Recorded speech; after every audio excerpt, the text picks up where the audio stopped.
Hi, hello. Welcome to the episode of Isaiah's Newsstand. It's your host, Isaiah Edwards.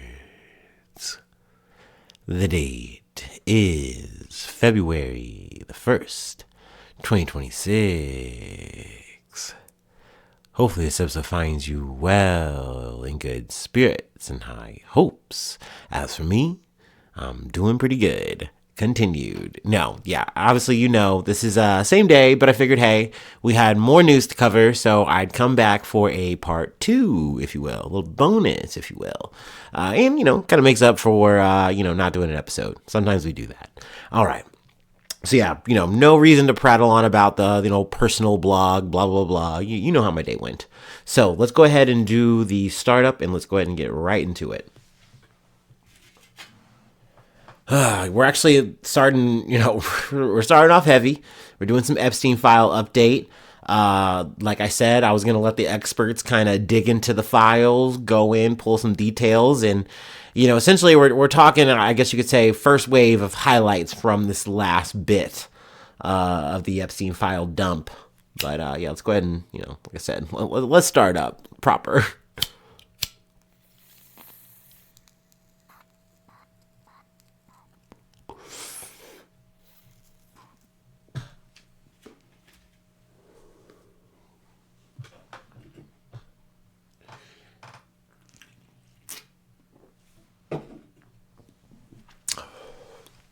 All right. From CNBC.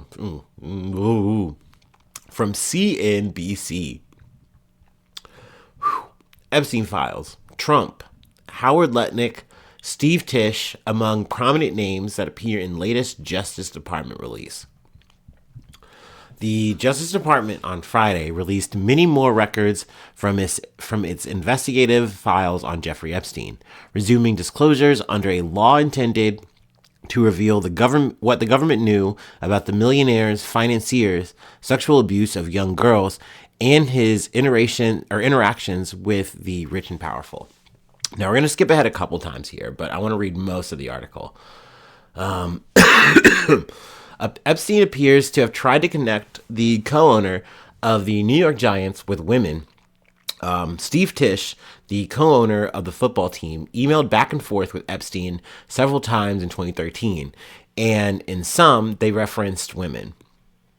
In one exchange, Tisch wrote to Epstein that he had lunch with one of Epstein's assistant's friends, a very sweet girl, and asked if the financier knew anything about her. No, but I will ask, said Epstein, before inquiring if Tisch had contacted another woman, crudely describing her physical features. In another email exchange, Tisch asked Epstein, "Is there somebody in New York you want me to meet?" Epstein's reply was redacted, but in later email he said, "Tahitian speaks mostly French, exotic. Working girl?" asked Tisch in a response similar to characterizations the two appeared to use in describing women, including one email where Tisch asked, "Pro or civilian?" "I am happy to have you as a new but obviously shared interest friend," wrote Epstein. So yeah, I mean, these emails are very damning. It's one of those things where a lot of these people are like, oh, if there was any kind of implication, any kind of tie, they're like, I barely knew the guy. Like, yeah, we're in the same circles. I talked to him a couple of times, da da da da. But then you see, it's like, boom, big highlight here. It's like, no, you had extensive, like a deep relationship with this guy. You were very buddy with this guy. Clearly, you were talking and doing things with this guy that maybe weren't too toward. You wouldn't want to make a headline, Let's continue. In an email statement, Tisch said that he had a brief association where they emailed about adult women. He's very keen on emphasizing that they were adult women. And other topics, saying that he never took Epstein up on invitations or visited his island. Hey, I never went on the island, though. Never went on the island, though. I was a part of the fucking network, but I was not, I never touched Little St. James. Tell you what. As we all know, he was a terrible person and someone I deeply regret associating with. I mean, at least he adds this part, He's like, oh, man, he was a bad guy and I associated with him. We weren't friends or anything. Okay, well, let's continue. There's obviously more names and more people to go through here. The latest emails between Wasserman and Maxwell. The latest collection of government files includes emails from 2003 between Casey Wasserman, the head of the Los Angeles Olympics organizing committee, and Ghislaine Maxwell. Among the exchange included Wasserman telling Maxwell, "I think of you all the time, so what do I have to do to see you in a tight leather outfit?" Ugh. There's also an email exchange about messages, and one in which Maxwell asks whether it will be foggy enough during an upcoming visit so that you can float naked down the beach and no one can see you unless they are close up.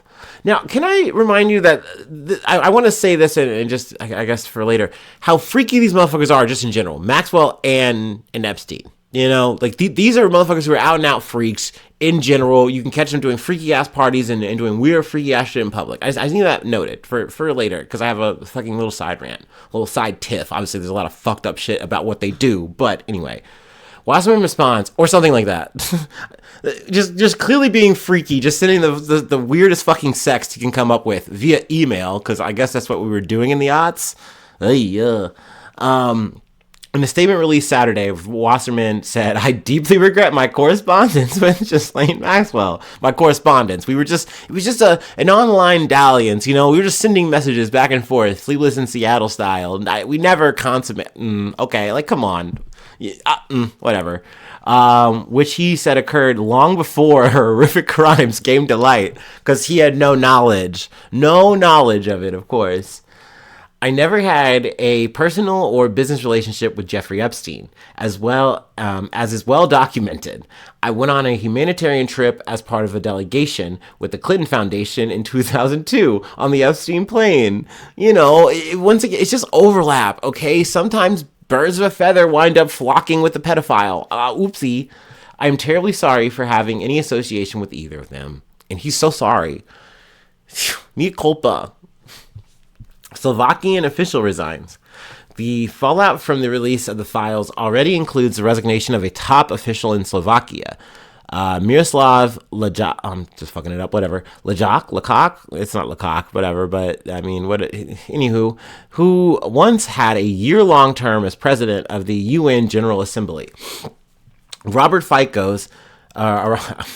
Like the FICO score, my bad. Robert Fico, Slovakia's prime minister, said Saturday that he had accepted the resignation of Lajčák, whatever, you know, his national security advisor. Man, dude, we're going to say Miroslav. I can say Miroslav, okay? A former Slovak foreign minister hasn't been accused of any wrongdoing, but emails show that Epstein had invited him to dinner and other meetings in 2018. The records also include a March 2018 email from Epstein's office to former Obama White House General Counsel Kathy Rumbler, inviting her to a get together with Epstein, Miroslav, and Steve Bannon, which we're going to get to Steve Bannon in a bit. The conservative activist who served as Trump's White House strategist? It's a strategist, right? My bad. In 2017. Miroslav said his contacts with Epstein were part of his diplomatic duties. Dude, it was just business, dude, okay? It's just what you have to do as a diplomat. Sometimes you have to fuck with pedophiles, okay? You have to, like, talk to them and, like, be cool with them and, like, you know, kind of let them rizz you up and you rizz them up. You know, you just have, like, a little bit of a correspondence. That's just what you do as a diplomat. Do you not get that? Do you understand? I guess. Draft indictment detailed Epstein's abuse. The FBI started investigating Epstein in July of 2006, and agents expected him to be indicted in May of 2007. According to the newly records released, a prosecutor wrote up a proposed indictment after multiple underage girls told police and the FBI that they had been paid to give Epstein sexualized massages. The draft indicated prosecutors were preparing to charge not just Epstein, but also 3 people who worked for him as personal assistants. According to interview notes released Friday, an employee at Epstein's Florida estate told the FBI in 2007 that Epstein once had him buy flowers and deliver them to a student at Royal Palm Beach High School to commemorate her performance in a school play. I feel anytime that we go through these kind of things, it is just such a grim reminder of the age of the people involved here, the victims involved here. You cannot say women. There's so many times where you cannot say women. There are a couple times in some of these emails, for sure, where they are talking about someone who is like 20 something. And you're sadly, grimly lucky that is an age that you're talking about, right? It's rare. Like, there are so many times where you see that it's just someone who is like young, and it's just clearly him preying on this person, and it's a long-term grift until he is just done with them, until he's like have used them of all usefulness, or they are too old and too spent, and then done. He moves on. Like, it is something that's so cruel and calculated. It's just so passive when you actually look at it from point to point to point, and you realize how many people wind up being involved. Like, that's why I do try to take the time to stop and say, no, I want to dig into it to the best of my fucking ability. So this is one of those fucking times, right? Let's see. The employee whose name was blacked out said some of his duties were fanning $100 bills on the table near Epstein's bed, placing a gun between the mattress in his bedroom, and cleaning up after Epstein's frequent massages with young girls, including disposing of used condoms. Which, once again, that's describing a very scary fucking scene. So obviously, whatever is getting done here, but every time knowing that there's a gun involved somewhere here, for what? Look at all the people involved here. Like, I guess you hope that this is some kind of gangster bravado, or he's just so worried. I mean, damn near, we're talking about a potential alleged, suspected, Mossad agent asset guy. I don't know, maybe he's that paranoid, but like, it's just weird vibes, and also just very dark thinking once again, who's involved? Like, were you planning on using? Anyway, ultimately, the U.S. attorney in Miami at the time, Alexander Acosta, fucking huge tomatoes for this fucking evil guy. Anyway, signed off on a deal that let Epstein avoid federal prosecution. Like a fucking sweetheart deal, dude. Epstein pleaded guilty instead to a state charge of soliciting prostitution from someone under age 18 and got an 18-month jail sentence, which really wasn't much of a jail sentence. I've mentioned this before. He was able to be like Pablo Escobar, being like almost in and out of jail, like being able to do shit as he would, like, and he just had to like kind of like close out his day in a prison cell. Acosta was Trump's first labor secretary in his earlier term. Prosecutors came close to indicting Epstein in 2007. That was after multiple underage girls came forward and told police and FBI agents that they had been paid to give him sexualized massages. Ultimately, the U.S. attorney in Miami at the time, Alexander Acosta, signed off on a deal that let Epstein avoid federal prosecution. He pleaded guilty instead to a state charge of soliciting prostitution from someone under age 18 and got an 18-month jail sentence. One of the documents released Friday, though, was a draft indictment from that period that would have brought federal charges against not just Epstein, but 3 other people who worked for him as personal assistants. The names of those people were blacked out in the Justice Department's records, which is crazy. Like, why are those people blacked out? And I mean, that goes to something I didn't mention when Blanche talked about this, but he's like, no, he defended that. He's like, we had to do that for the safety of blah, blah, da, da, da, ongoing, yada, yada, yada. He's like, no, that's supposed to happen. That's just what it is. I'm not sorry about that. But that's clearly a part of the information here that people want to see, that what they want to know. And it's like, no, you just don't get access to that. Let's see.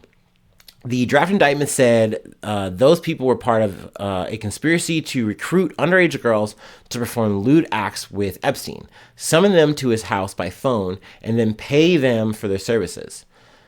Documents contain thousands of references to Trump. Now, this is a part I do want to skip. They don't hit on any key note that I feel like is worth mentioning. If I do hear anything out of this batch that feels like, oh, that's very damning, very crazy. But like, we already know that they had a very strong relationship, even though he's played that shit down. So I don't feel the need to like keep hammering that. So we'll move along.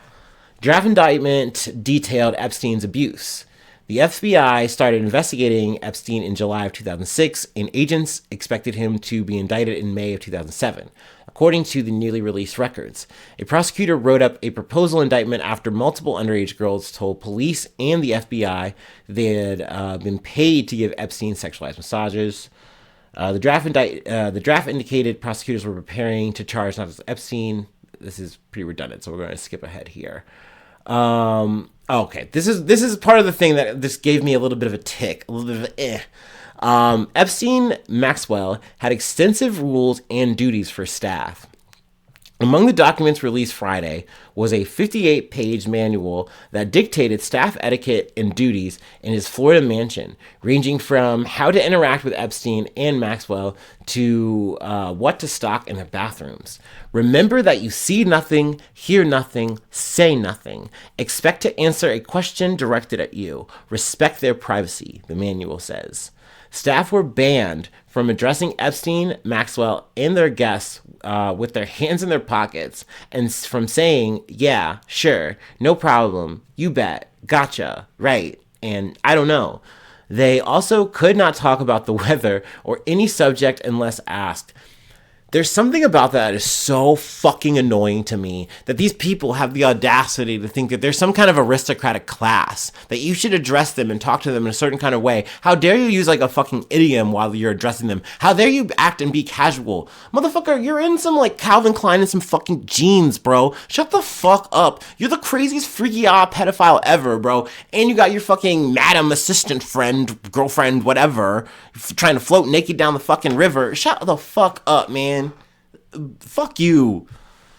That sent me up a fucking roof. I don't know why, dude. Like, what a fucking freak. You got Woody Allen. I gotta tend to this fucker, and I can't say, yeah, dude, whatever.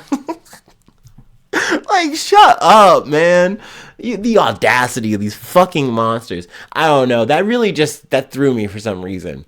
Like, they couldn't be chill about that, right? Of course they can't. Of course these fucking they have to remind you that they have the power, that they have the fucking money in every way, in every situation. Dude. Because once again, for a guy like Jeffrey Epstein, it wasn't just that, like the pedophilia and the sex stuff. Like there is a control thing in which he is trying to exert throughout all of his life and around everyone and anyone he can. You know what I mean? Okay. I wanted that was something that was like queued up in me when I read this, and I wanted to get it out here. As part of the pre-arrival preparations for the primary bedroom, the air conditioning had to be set at a 60 degrees Fahrenheit or 15.5 degrees Celsius. That's crazy, right? That's vampire temperatures. Why are you? That's so cold. That was also very strange to me. Once again, the gun is mentioned. Let's see, and then also tissue boxes could not be less than 1/3 full. Toothpaste containers in the bathrooms could not be less than 1/2 full. Every car had to have 2 bottles of water and $100 in the glove compartment, and the gas tanks had to be at least 3/4 full. Excerpts from the manual were introduced during Maxwell's trial in 2021 as a former employee of Epstein's Florida mansion testified. Let's see here. The employee at Epstein's Florida estate, whose name was redacted, told the FBI his duties included fanning $100 bills on the table near Epstein's bed. Once again, gun in the mattress. And then let's see here. And they also had to clean up. Epstein's frequent massages, which often involved rub downs from young women or girls. The employee recalled wiping down vibrators used during massages, throwing out tissues, laundering towels, and seeing used condoms on more than one occasion. He said he did not go into Epstein's massage room while he was receiving massages and did not witness any sexual activity between the females and Epstein. FBI agents wrote that employees told Epstein also enjoyed getting ice cream from a local ice cream parlor with the girls, allowed some of the girls to drive one of his vehicles, and sometimes directed the employee to take them shopping at a local mall. So that's obviously a bit cruelly surreal, but a factoid nonetheless. Former staffer described possible underage girls. An employee An employee at Epstein's Florida estate told the FBI in 2007 that he believed he saw underage girls in the financier's company, and that Epstein once had him purchase flowers and deliver them to a student at Royal Palm Beach High School to commemorate her performance in the school play. Let's see. Asked by an FBI agent if he believed some of the girls were under the age of 18, the employee nodded his head, affirming that he believed some of the girls were under the age of 18. And this was according to notes from an interview. Let's see here. We're going to skip ahead here. Pages redacted, withheld based on privileges.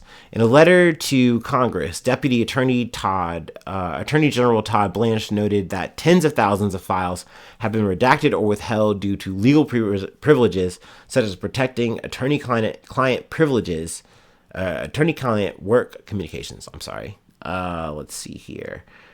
We're skipping ahead here. Some of the Epstein accusers criticized the release as a betrayal, which I'm not surprised to hear. But I wanted to mention Howard Lutnick, someone we've not talked too much about, but let me take a quick water break. I am yapping a lot on just this one article.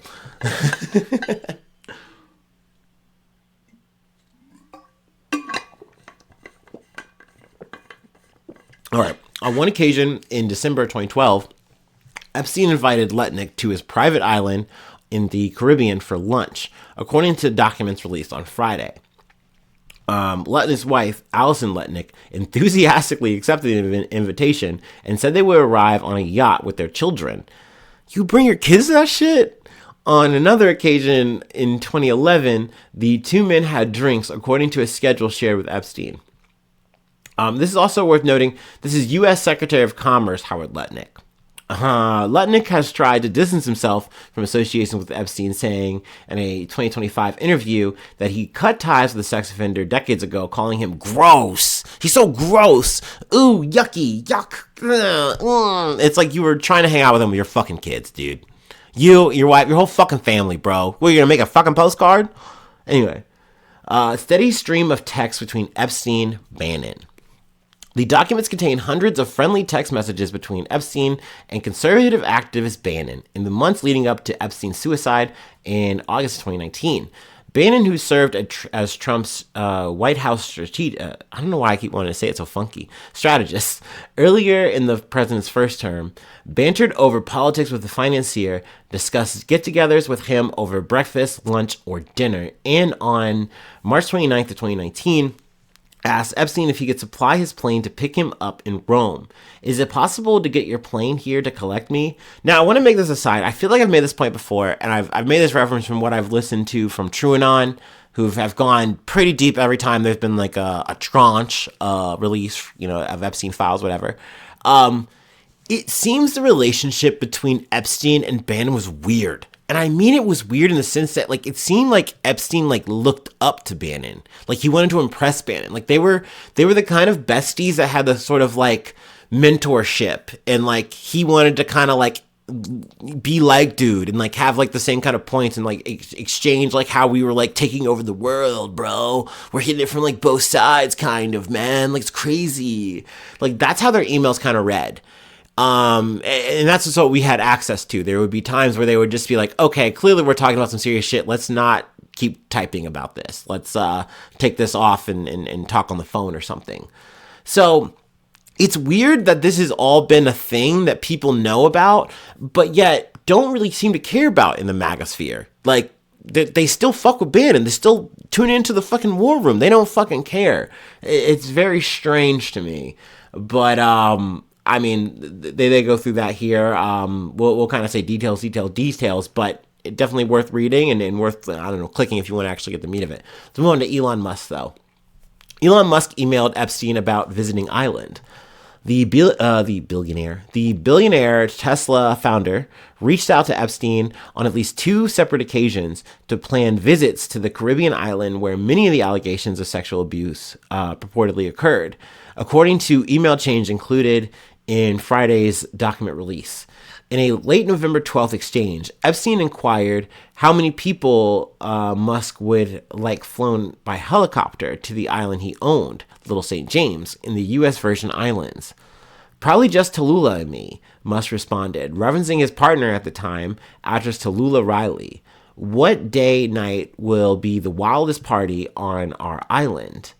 Musk messages Epstein again ahead of a planned trip to the Caribbean in late December of 2013.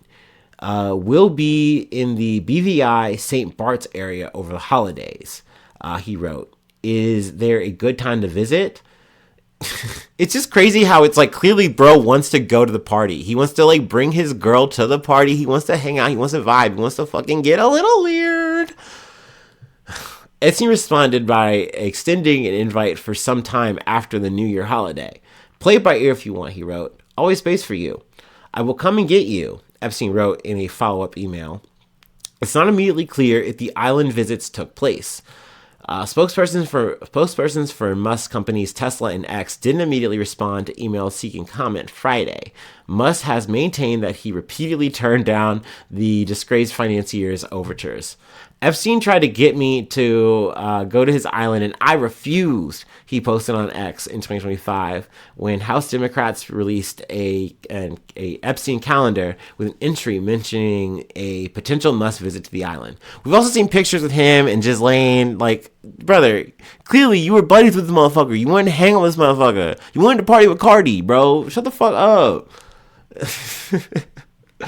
Epstein assistant says she can't find Harvard key card.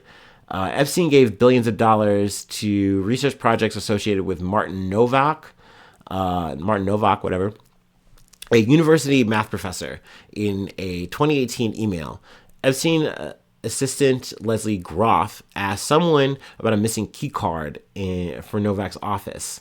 Essentially, they couldn't find it. We're skipping ahead here. There's obviously a lot to cover at, and I knew I was going to spend a lot of time here, but I'm realizing now as I'm going through it how thick this is.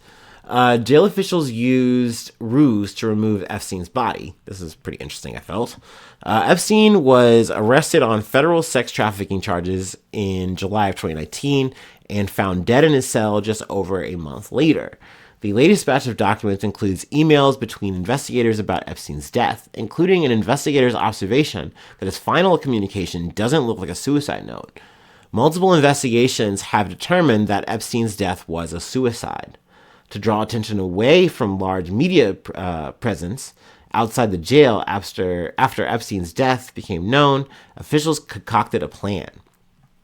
According to a August 16, 2019 memo, a jail supervisor told FBI agents that several employees had used boxes and sheets to create what appeared to be a human body that was loaded into a white van labeled as belonging to the Office of the Chief Medical Examiner, and media members followed when it left the jail.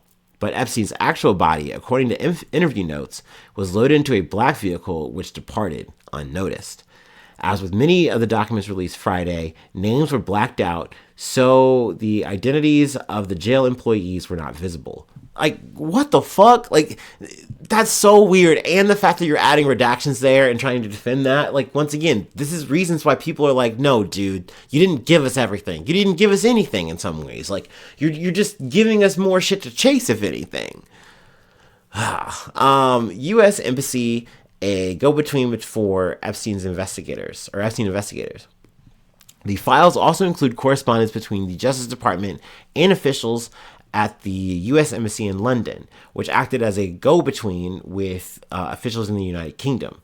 In August of 2021, a Justice Department attaché at the embassy emailed the prosecutors expressing concern about a news article that said Andrew's refusal to speak with Epstein investigators was straining relations between the U.S. and UK. And I'd add that maybe that's probably a thing today, because he's still not talking, even though the accusations and allegations are rising. Let's see here. We're going to go ahead and skip ahead, because we're going to talk about the old former Prince Andrew, or Andrew Mountbatten Windsor. Some of the records also document an attempt by prosecutors in New York to get Mountbatten Windsor to agree to be interviewed as part of their Epstein sex trafficking probe. The records include a diplomatic memo sent to officials in the United Kingdom in April of 2020, where the FBI and prosecutors asked to interview the then prince under oath. That interview would never take place. Lawyers for Mountbatten Windsor declined to make him available for questions. Also, I would add, I was listening to the BBC. There's another woman who has been making accusations. He is not named as of yet, but a lot of people are like, oh, wait, so is this like another Virginia Joffrey situation? It's like, yeah, but it's not Virginia Joffrey. Like, we are clearly establishing this is another woman. Also, worth noting from the tranche, from the dump, there's a picture, I believe, of Andrew Mountbatten Windsor on all fours on top of another woman, or on top of a woman. So that's a thing. Yeah, I mean, we can talk about, I guess, some of the dinners. Let's see. Andrew Mountbatten Windsor, formerly known as yada bullshit. Let's see here. The former prince's name appears at least several hundred times in the documents, sometimes in news clippings, sometimes in Epstein's private email correspondence, and in guest lists for dinners organized by Epstein. I mean, they would just have each other around. I mean, they would exchange kind of like hangout spots, even once again, post allegations from Epstein, even though he denies that kind of shit. You would literally see emails where he's like, nah, bro, like, I fuck with you, bro. We're fucking homies. Hit me up with another lady. Hit me up with another girly, bro. Come on. Like, we've talked about this shit. Either, if not him, then with Ghislaine. Let's see here. They talk about a little bit of the dynamic correspondence with Kathy Rumler, a lawyer and former Obama White House official, essentially saying like, hey, you need to stop like treating Trump like he's some mafia guy. Like, he kind of had his hand on the pulse, saying like, that is not a tactic that's going to work. You're only going to make Trump look cooler, and it's not going to help you in the end of the day, and Trump's going to win if you keep that up. And in a way, you know, he was kind of right on that. He was kind of cooking. So there you go. Also, they talk about he was not into Jerome Powell. He hated Jerome Powell. Him and Bannon talk about how then Treasury Secretary Steve Mnuchin was like a guy who might have been a dude. But I mean, Epstein was defending Mnuchin, and then I guess Bannon was like, nah, Mnuchin sucks. Anyway, we'll skip that. Some files related to Epstein's incarceration and suicide. Others center around Ghislaine Maxwell's incarceration and her grievances related to her imprisonment conditions. The records contain emails between investigators that discuss Epstein's death, including his last note, with an email stating that it does not appear to be a suicide note. And then the rest is kind of some blah, blah, blah, yada. I feel like, I feel like we're good to move on from there. But this was a good chunk to just kind of talk about and say, hey, there's definitely a lot here. Maybe there's more to even be digging through and whatnot. Like I said, I'm kind of letting this shit be, baby birded to me because it's a lot to dig through, and I got other stories. I got a whole life to live, okay? I got cardboard to crush, all right? You know the fucking vibes. So, yeah. I just felt like, hey, let's go ahead and dive into that and look where we are post like fucking 30 minutes later. God damn it. Okay, let's move on here. We got some more stories. Actually, you know what? I rarely do this, but we're going to take a little mid-break. I'm saying mid-break. This is story number 2. It was a damn SVU episode.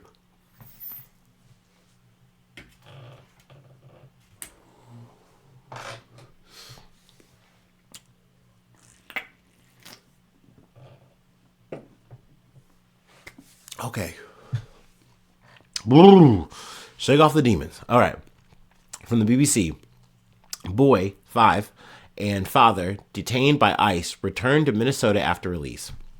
A 5-year-old boy and his father, who were detained by Immigration and Customs Enforcement, or ICE, in Minnesota have returned home. A congressman has said. Texas Congressman Joaquin Castro, a Democrat, announced on Sunday that Liam Conejo Ramos and his father, Adrian Alexander Conejo Arias, were released from Dilley Detention Center in Texas and had traveled back to Minneapolis. Castro said Liam is now home with his hat and his backpack. The detainment of the pair sparked protests outside the detention facility where they had been held and led to a national outcry. In a statement, the Department of Homeland Security said, ICE did not target or arrest a child. It's crazy because they're saying they didn't do that. They definitely detained and arrested the child. They put him up, in fucking detention. So I don't really know how you word that. It's kind of worse though. You used the kid as bait because you were trying to get the guy. And like, it's crazy they fucking wheeled out JD Vance to try to defend this shit. Like, no, they didn't do that. Like, you guys are villainizing ICE. You're demonizing ICE. It wasn't even like that. They would never do that to a kid. It's like worse. You used them as live bait. It's crazy this Trump administration is moving like a fucking Mad Max movie, and they're acting like they're the fucking good guys about it, dude. Ugh. So awesome. I fucking love that. But I will say this was good news. I had mentioned this offhand, and kind of saw how this was like playing out. But I do want to mention, I guess, the judge. Their return home came after U.S. District Judge Fred Beery granted an emergency request from the family's lawyer and ordered their release on Saturday. The judge condemned their detention as driven by a perfidious lust for unbridled power. So yeah, we'll go ahead and close that story out there. I felt like it was definitely worth mentioning. But moving back into, we can call this a Trumpverse, from Epstein files into Trumpverse, whatever, kind of segueing in between there. Anyway, NPR. Trump taps Kevin Warsh. Is it Warsh? It sounds like we're talking in fucking Midwest here. Trump taps Kevin Warsh to lead the Federal Reserve. President Trump plans to nominate former central bank Kevin Warsh to be the next chair of the Federal Reserve, in hopes that Warsh will follow his roadmap toward lower interest rates. Warsh served on the Fed's governing board from 2006 to 2011, after working as an economic advisor in the George W. Bush administration. He beat out other shortlist contenders for the Fed job, including National Economic Council Director Kevin Hassett and federal governor Chris Waller. Now, I want to make an aside here because NPR doesn't want to mention it, and that's fine, whatever. Kevin Warsh's father-in-law is billionaire businessman, philanthropist, and Republican donor Ronald Lauder, married to Jane Lauder, granddaughter of cosmetic magnate Estee Lauder, since 2002. So yeah, he has strong ties to the Trump family, and this potentially even bleeds into Greenland, but that's neither here nor there for right now. But yeah, I mean, they're trying to act like, okay, this is like a good pick because, he in his policy when he was, a part of the Fed was actually against lowering interest rates in times like these. And I'm like, okay, who gives a shit, right? Like at the end of the day, and this is me being speculative, I'm just kind of, this is how I'm, speculation hats on what I'm saying. My bet is he is going to lower interest rates to make Trump happy on the onset. You know what I mean? He's going to throw Trump this bone. It kind of seems like Powell is almost begrudgingly doing this anyway on his way out, but he's kind of trying to hold as much frame as he can. We'll see. I didn't mention this too because when we talked about the whole him getting indicted or whatever, or them looking into charges or whatever. He is potentially going to become a part of the chair afterwards, so that's a whole fucking thing. But I don't know. We'll see in terms of if he's going to do that. I think he will lower the interest rates and then maybe kind of honestly go back to doing what Powell is doing, is essentially saying, hey, man, I hear what you want, Trump. I hear what you want, Mr. President, but that's not my job. My job is to do what's right for the economy. Maybe he will do that in the end. I think that's what people are kind of insinuating. They're kind of what my kind of thinking and hoping is wishful thinking. I don't know, maybe, but we'll see. Time will tell. But this looks like this is going to be the pick. He looks like this is going to be the guy to follow Jerome Powell post his exit. What is it, in May? Right? I think it's May, but whatever. Wanted to highlight him, talk about him. But let's see here. Moving on from Axios. Johnson predicts end by Tuesday to partial shutdown as Dems fight DHS funding. House Speaker Mike Johnson predicted Sunday that the House will end the partial government shutdown by Tuesday, even as he prepares to move forward without Democratic support for the Department of Homeland Security funding. Johnson faces a difficult task Excuse me, little burp there. Johnson faces a difficult task of quashing internal GOP tensions after the deadly immigration crackdown in Minnesota scattered appropriation talks. The funding bill would launch a 2-week window for high-stakes negotiations over DHS. The Senate passed legislation Friday that separated out the fight over immigration enforcement from the effort to prevent a lengthier shutdown. A partial shutdown began Saturday. So I didn't want to talk about this because usually the shit works itself out. I know we had the long one and that was like, record-breaking or whatever, but I figured we were back to status quo and we weren't going to keep this fucking shit up. We were going to keep kicking the can. Nope, not quite. So, okay, we're having a partial shutdown, but the Senate more or less worked it out.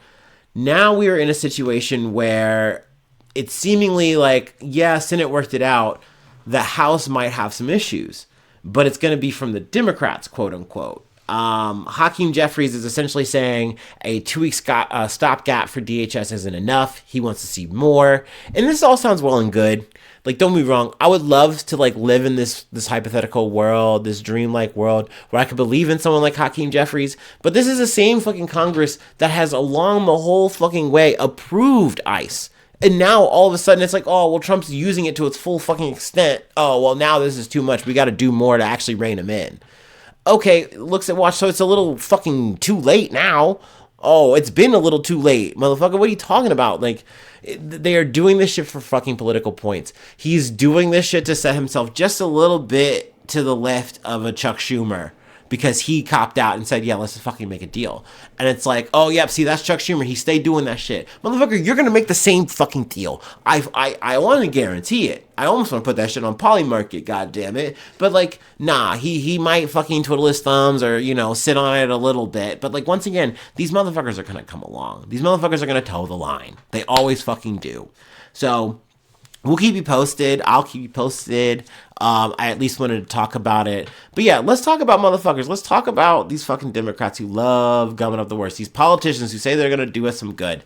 I've mentioned Kirsten Sinema a lot, right? I talk about her. I've referenced her a lot. Our girl boss, our neurodivergent, bisexual queen, okay? She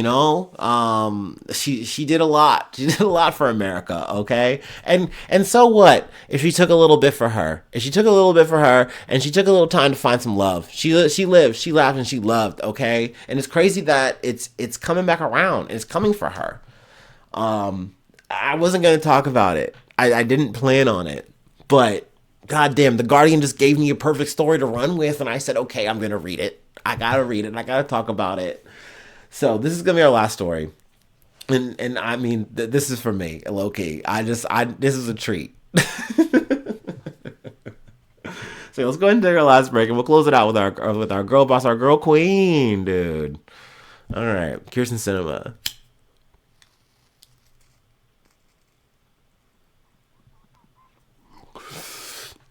Just speaking on a real patriot, you know what I mean?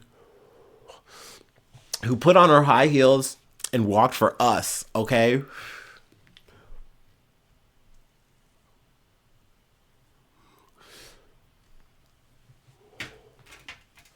Ooh.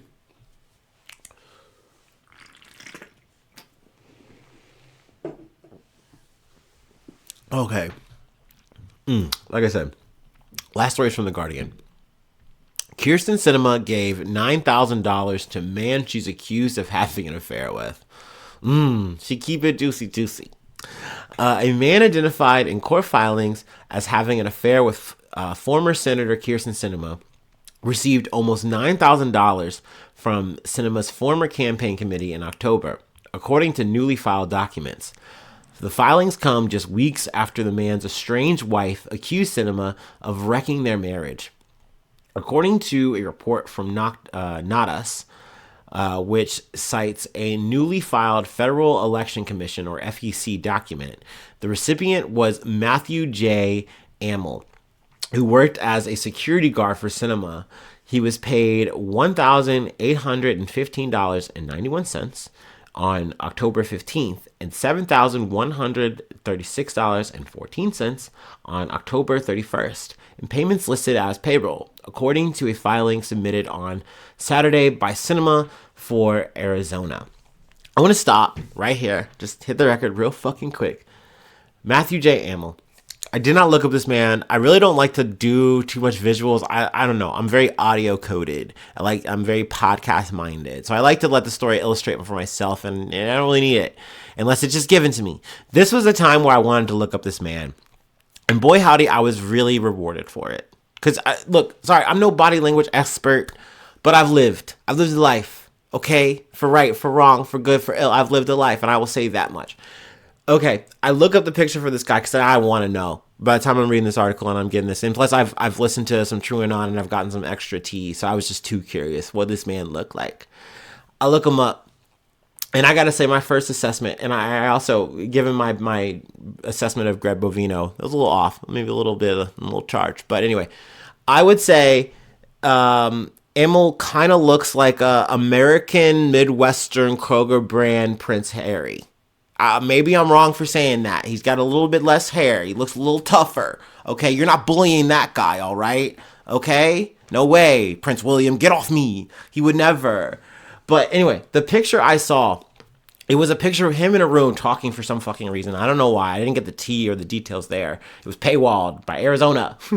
But there's a picture of him. And in the background, you see Kirsten Sinema.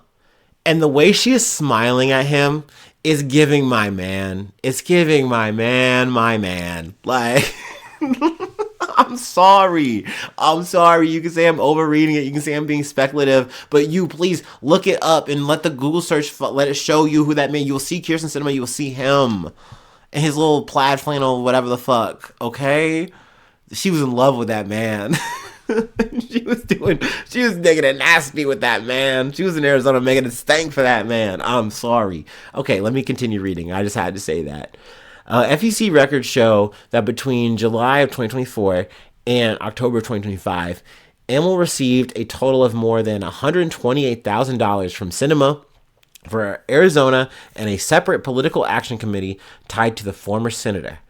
The filing also shows that Sinema has formally shut down her Sinema for Arizona committee, which spent hundreds of thousands of dollars last year on expenses that appeared to be largely unrelated to campaign activity. Those expenditures included health services for members of her security detail, along with airline tickets, meals lodging, and concert and event tickets.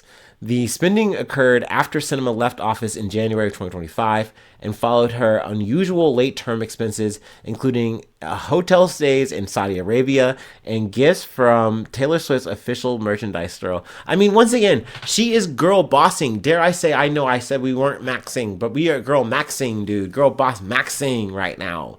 She was like, I got the money, and like, gotta spend it before it goes. I mean, you're supposed to spend it on campaign stuff. And she's like, well, what if it was the campaign? What if the campaign was like kind of metaphysical, you know, kind of like something like me, you know, just kind of, you really can't label it. You really can't define it. And she just kind of kept spending. Those expenditures, I read that part, between October 1st and December 31st, the committee refunded nearly $600,000 to donors and spent close to $200,000 on other costs, such as salaries and airfare. In a lawsuit filed in North Carolina, Amel's wife, Heather Amel, accused Sinema of damaging her marriage. The suit alleges Sinema purchased gifts and concert tickets for Amel and encouraged his drug use, including the support of psychedelic treatments she allegedly financed. Once again, gonna take a cue from TrueAnon here. She essentially rizzed this man up, and this man, I think, went into war, I don't know, Iraq, Afghanistan, I don't know, some shit. And she's like, look, I know you've been through a lot, and I just think that you should take like a Molly like therapy session with me. I think that would do wonders for you. Like, she fucking laid that shit down on him, okay? And look, I'm putting this out here to illustrate how weird and creepy and messy and like how ick that is, okay? But let me give a little bit of Matthew's story here, a little bit of Matthew's POV. Because on his end, he's telling his wife, hey, dude, like, hey, babe, I gotta tell you, it's so crazy how she moves, how she's operating this Sinema. Like, I'm proud to be really, like, doing my thing here, doing my job, but, like, she's just, like, really, like, all over me. It's kind of crazy, like, so crazy that I kind of need, hey, I took off my wedding ring. Not for any icky reason or anything, but the way she's on me. And, I wouldn't want that reflecting on you or us, babe. Like, I wouldn't want to do that. Like, so it's crazy you're putting out a story like that to your wife. You're telling your wife that. Bullface. That's a red flag, right? I'm assuming. I don't know. Am I crazy for that? That's putting an alarm bell. But once again, I see him trying to get ahead of it, right? But he does later go on to file for a divorce, in which, once again, she is hanging out for in the parking lot, being like, I will stand by you, babe. After she done dosed his ass up, laid it down on him crazy style. Okay. Matthew and Heather Amell had a good and loving marriage with genuine love and affection before Sinema interfered, pursuing Matthew Amell despite knowing he was married. Heather Amell alleges in her lawsuit. The Arizona lawmaker's head of security hired Matthew Amell after he retired from the Army. There it is. In 2022, according to the lawsuit, which says he accompanied her on travels to destinations including Napa Valley, California, Las Vegas, and Saudi Arabia. Sinema left Congress after the 2024 election. She declined to seek re-election to the Senate, capping a tumultuous single term in which she alienated liberals and left the Democratic Party to become an independent. She was moving like she was Bernie Sanders. I mean, hey, I guess so. She now works for the Washington-based legal and lobbying firm Hogan Lovells. She has lobbied for data center development and research funding for the psychedelic drug Ibogaine. Awesome. Love that. That's so wonderful. Good for her.